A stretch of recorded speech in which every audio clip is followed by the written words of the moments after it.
to Get Real with Bob and Stacy. You're joining us for our Leaders and Legends segment. And on the phone with us today, we have AJ Wilcox, LinkedIn advertising expert. Welcome to the show, AJ. Thanks so much for having me, guys. Sure. So I want to give a background on AJ. He is a longtime digital marketer who fell in love with LinkedIn ads platform back in 2011. Since then, he's scaled and managed among the world's most sophisticated accounts worldwide. In 2014, he founded B2Linked.com, which specializes in LinkedIn ads training, consulting, and account management.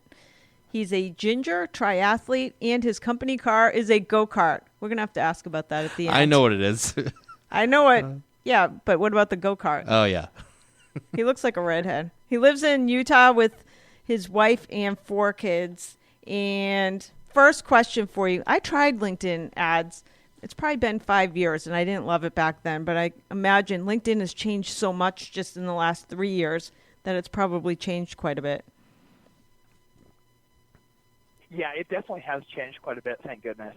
It's still a platform that is relatively difficult to use. Mm-hmm. It's simplistic because they don't have a whole lot of features. Mm-hmm. It's not like when you go into Google AdWords or Facebook ads where there are just so many options you don't know what to do. Right. But it's complex, especially because the cost per click is so high.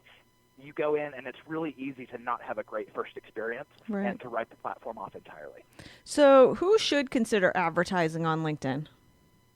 So I think these are going to be especially, there are 3 verticals that I talk about. If you're business to business with high deal sizes, high value. So I put my mark in the sand right above like $15K. So if you have a deal that's going to make you $15K or more, LinkedIn ads is an absolute no-brainer. Anything under that, you could be successful at, but it's probably going to take some optimization. So yeah, go for the higher deal size B2B stuff. Also, white-collar recruiting of almost any kind, either in mass or very targeted works well. And then also in education. You have this ability on LinkedIn to say, I want to target people who have bachelor's degrees but no master's and have studied a certain subject. And so MBA schools love to use this because they can target only the people who are relevant to them. Huh, interesting. Why should we consider advertising on LinkedIn when it seems like so many people are still focused on like Google AdWords, where they've become accustomed to over the last decade? Yeah, so Google AdWords, I put in the category of search advertising, and LinkedIn or Facebook are all in the social advertising bucket. And there are really good things about both, and there are downsides as well. Google AdWords and Bing ads are in the search, and these are really good if you have a product or a service that people know to look for. So for instance, if they're looking for a real estate agent or they're looking for a mortgage broker or something like that, this is a commoditized kind of, at least in keyword, kind of profession, and so people are already out there looking for you. So search activities like Google AdWords can be really good. On the other hand, you have search, where we have this ability to say, we're not going to be able to concentrate on what you're currently looking for right now, but we can make sure that we're showing ads only to the people who would make for our best customers. So with LinkedIn specifically, we can say we only want our ads to be seen by tech CEOs with more than 500 employees, or HR recruiters between 50 and 200 employees. And so every single lead is exactly from the right type of person. So it makes it really powerful that way. Just depends on what your business really needs. So how is advertising on LinkedIn different from, say, Facebook ads?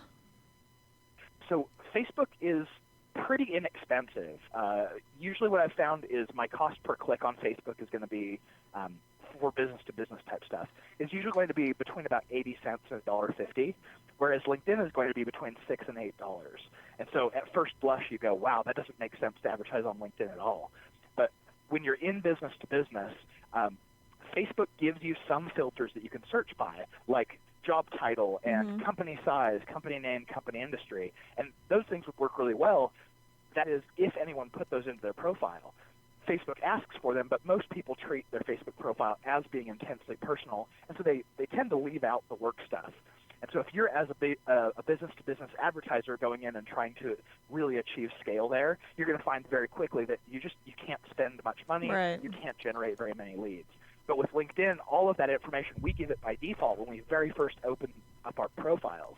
And so you have near infinite scale and access to the world's top professionals. So it makes a lot of sense in this case. Okay. What is the difference between search marketing and social marketing? Yeah, so the search is going to be someone is actively looking for you. So they're going to Google or they're going to Bing and they're typing in specifically like, I'm looking for this type of professional or I'm looking for this product.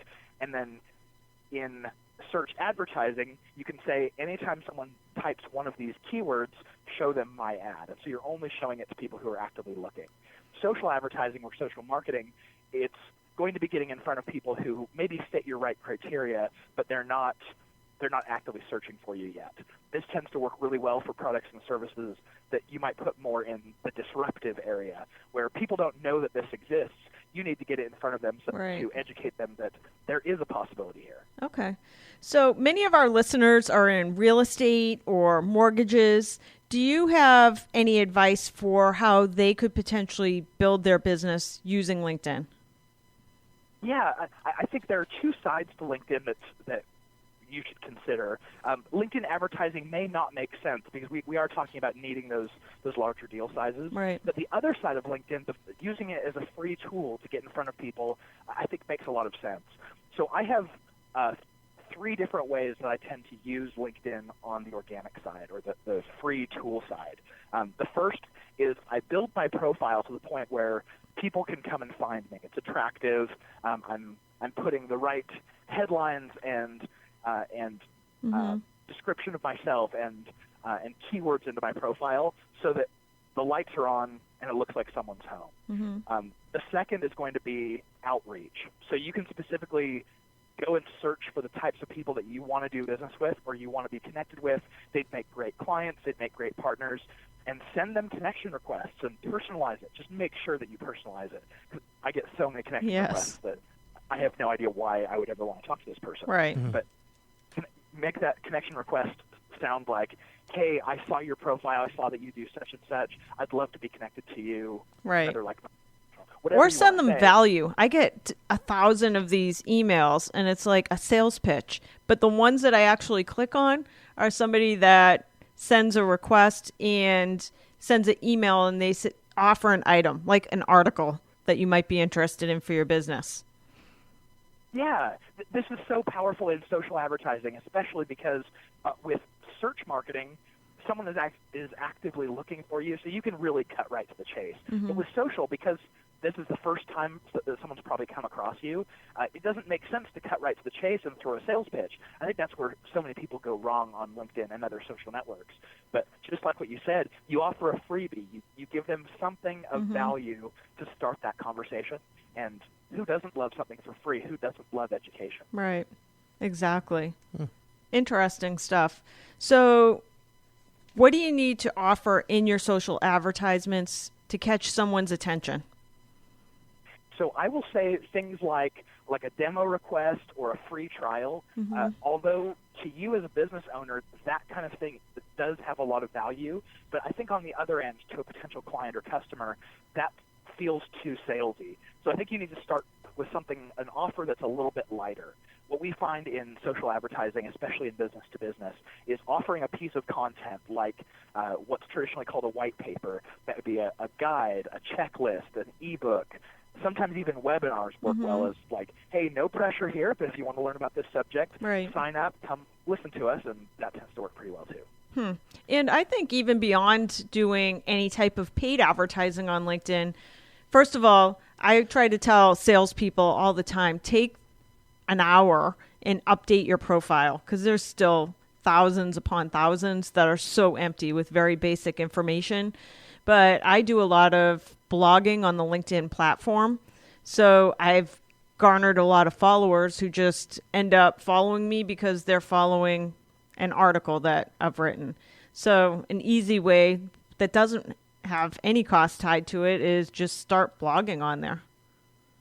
Absolutely. And I call that the content marketing aspect to LinkedIn, where this isn't outreach anymore and it's not just tuning your profile. Now you're actively sharing content that people are going to come across and find interesting. And the most impressive part about this is that when you publish one of those articles, there are human curators at LinkedIn who specialize in certain topics, right, who are actively looking for content. And if they find that your article is better than something else, they'll syndicate it out. So it's not going to be seen by just your 1,500 or 2,000 followers. It's now going to be seen by 50,000 people overnight. Has that ever happened to you, Stacy? Yes. So I've had a couple of articles, and I've seen it. So that's always my goal. Can I get them to feature one of my articles? And it's just, you never know if they're going to feature one. But I've published probably 100 plus articles, and probably 10 of them have been featured. And those ones have had hundreds of thousands of views and shares. And then all of a sudden I'll get tons of follows from it. So that's always my goal. That's my high in life, is when a bunch of people end up reading my content. It's absolutely magical. And like you said, it's hit or miss. You don't know when one of your articles is going to hit it. Yes. But when it does, it's magical. Absolutely. All right. I do have one or two more questions, but I don't want to forget about the go-kart. So is your company car a go-kart? It is. I obviously can't ride it everywhere because I am within city limits. But as a kid, my ultimate goal was to be able to drive. I've always loved cars. Where do you live? As a kid, the only thing that you can't... I live in Utah. It's about 20 minutes south of Salt Lake. Okay. So definitely not legal. But as a kid, I really wanted to drive, and a go-kart was the closest thing you could get. So fast forward about 15 years, I'm working in a corporate job, making better money. I own a car, so that's not an issue, but I couldn't shake the need for a go-kart, so I just went out and bought a racing cart. That is awesome. That's cool. You need that as your profile picture on LinkedIn. I'll check back in a couple weeks. All right, social advertising. On LinkedIn, what are the targeting capabilities that we can use to reach a prospective client? Yeah, sure. So I think the best part of LinkedIn is this amazing targeting. You can use job titles. You can use the department they work in or their level of seniority. So if they're a manager, a VP, C-level, director, whatever, you can target by skills that they have listed in their profile or groups that they're members of. You can target by their level of education, their company size, company name, company industry. Basically, anyone in a business, you can find some way of reaching them through LinkedIn targeting. It's beautiful. Awesome stuff. All right, so we need people to update their profiles, try out blogging, consider paid advertising. So if somebody is listening right now and they're interested in trying out a paid ad, do you say that it's not smart to go at it alone? Only because my one experience with it is it was a little more complicated than like a Facebook ad campaign or an AdWorks campaign. Do you think that they should hire somebody like you to help them through their first campaign? So I am a little bit biased here, obviously, but yeah, like I said at the beginning, with cost per click being so high, any mistake is going to be costly. So I think it makes sense to work with someone like me, even if it's only to just get things set up initially, so you're started off on the right foot.